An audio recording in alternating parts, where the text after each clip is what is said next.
Gimana caranya? Karena sekarang itu sangat sulit. Kenapa?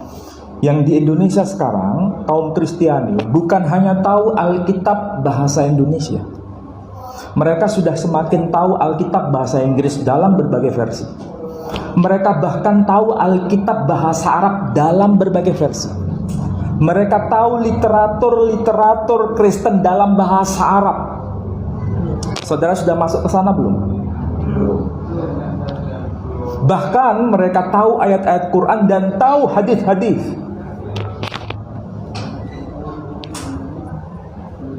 Jadi perjuangan ke depan semakin berat.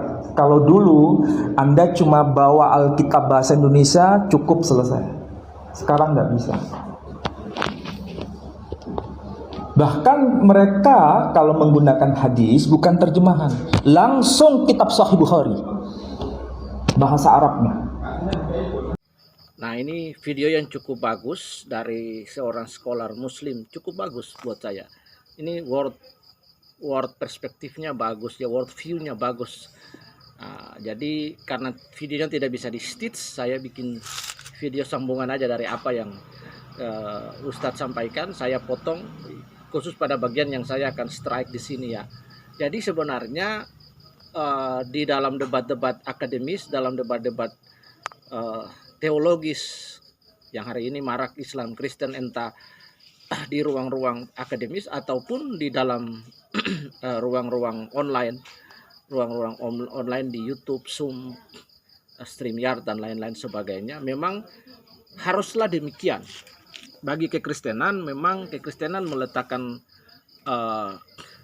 proses hermeneutika untuk kemudian menghasilkan sebuah khotbah yang eksposisi, untuk akhirnya mengeksposisi teks-teks yang ada dalam kitab suci itu, supaya umat memiliki pengertian atau audiens memiliki pengertian, sehingga menjelaskan how, when, where, who, dan how, bagaimana proses itu. Kemudian ada dimensi ontologisnya, dimensi antropologisnya, dan kalau perlu juga epistemologi itu sendiri, sehingga umat tidak saja mempunyai pengertian rancang bangun rohani yang memadai, tapi juga mereka punya knowledge, ada history, pengetahuan dan lain yang membuatnya menjadi sebuah holistical knowledge di situ. Apa yang Ustadz sampaikan ini sebenarnya juga sudah dijelaskan oleh Zygmunt Bauman. Nah, Bauman menjelaskan cukup bagus. Jadi sebenarnya Bauman menjelaskan definisi Bauman ini ada pada apa yang Ustadz sampaikan sendiri. Sebagai upaya, Bauman menjelaskan hermeneutika itu adalah sebagai sebuah upaya menjelaskan dan menelusuri ya pesan-pesan dan pengertian dasar dari sebuah ucapan atau tulisan yang tidak jelas, kabur, yang remang-remang dan kontraproduktif, yang menimbulkan kebingungan dari pendengar dan pembaca. Karena itu di dalam hermeneutika kuadriliteral itu meletakkan Alkitab sebagai main source, main foundation. Kemudian ada tambahan-tambahan buku-buku yang lain, tafsir-tafsir yang lain. Nah, di dalam Kristen itu ada banyak macam tafsir, ada Barnes, Henry Matthew, dan Utley dan lain-lain sebagainya. Tafsir itu kemudian ada tools hermeneutika di situ. Hari ini kita mengenal istilah parsing dan lain, dan ada berbagai tools yang disediakan, dan memang prosesnya harus seperti begitu. Nah, sehingga di dalam studi-studi itu kan kita mengenal bahwa ketika seseorang menyampaikan sebuah hipotesa, maka dalilnya adalah dia bisa membuktikan hipotesa itu. Kalau dalam konteks sejarah Alkitab, maka dia harus bisa memberikan literasi yang memadai, konteks historikalnya ada. Dan kalau memang itu dia bisa menjelaskan konteks rekonstruksi dan dekonstruksi sejarah untuk bisa menjelaskan poin dalam argumen, sehingga tanpa pemahaman yang memadai seperti Ustadz sampaikan, maka orang akan jatuh kepada strawman, orang akan jatuh kepada logika falasi, ataupun orang akan jatuh kepada argumentum ad hominem yang tidak saja head to head, knowledge to knowledge, tapi jatuh kepada menyerang pribadi dari lawan debat. Jadi saya pikir kekristenan memadai dalam hal itu. Kekristenan kaya sekali, very richly dengan literasi, dan bahkan sampai abad pertama itu literasi dapat ditelusuri dengan baik. Dan saya pikir Kristen kaya dan melimpah ruah dengan literasi, dan dari berbagai Kristen bertahan sampai hari ini, bukan saja dari negara Roma, aniaya dan lain sebagainya, tapi Kristen bertahan hari ini karena memang kaya dengan literasi dan dapat dibuktikan di dalam sejarah, bahkan oleh para sejarawan sekuler seperti Flavius Josephus, Sestionius dari Roma dan lain-lain sebagainya. Nah, ini yang perlu dipahami. Nah, dalam kekristenan itu kita juga melihat bahwa dalam Kisah Rasul pasal ke-17 kalau tidak salah ayat yang ke-11, kita akan menemukan dasar hermeneutika pertama oleh gereja mula-mula. Jadi di situ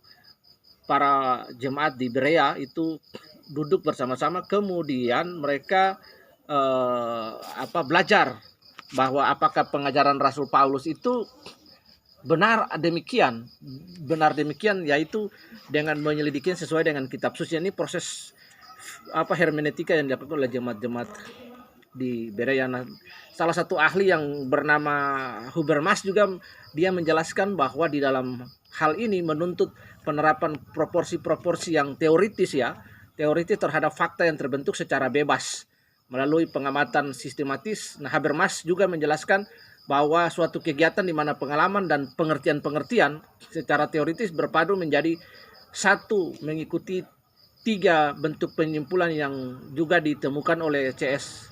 Peirce, yaitu deduksi, induksi, dan abduksi.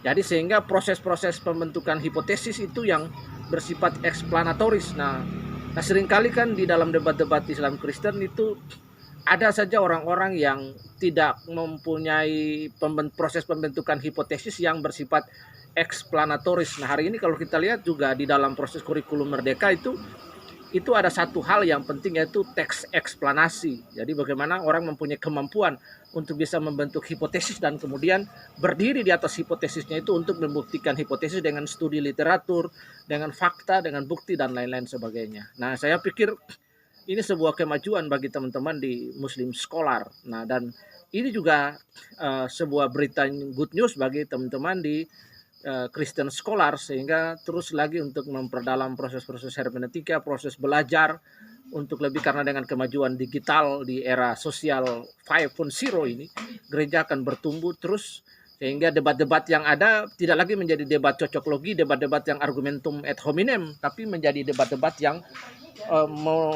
menyemai benih, menyebarkan pengetahuan, dan membuat pemahaman umat lebih maju dalam ruang-ruang diskusi akademik yang memadai, bukan diskusi yang akhirnya bertegang urat leher lalu ribut, saling adu dan pelecehan agama. Jadi hari ini memang diskusi-diskusi agama perlu dikembangkan secara intelektual, akademisi, tetapi juga dalam format-format di mana seperti yang Ustadz sampaikan ini. Jadi bukti dengan bukti, data dengan data. Jadi bukan kita retorika lawan data, fakta, dan bukti. Nah, ini maka akan menimbulkan hal-hal yang tidak memadai. Saya pikir ini hal yang baik. Oke, selamat malam. Tuhan berkati.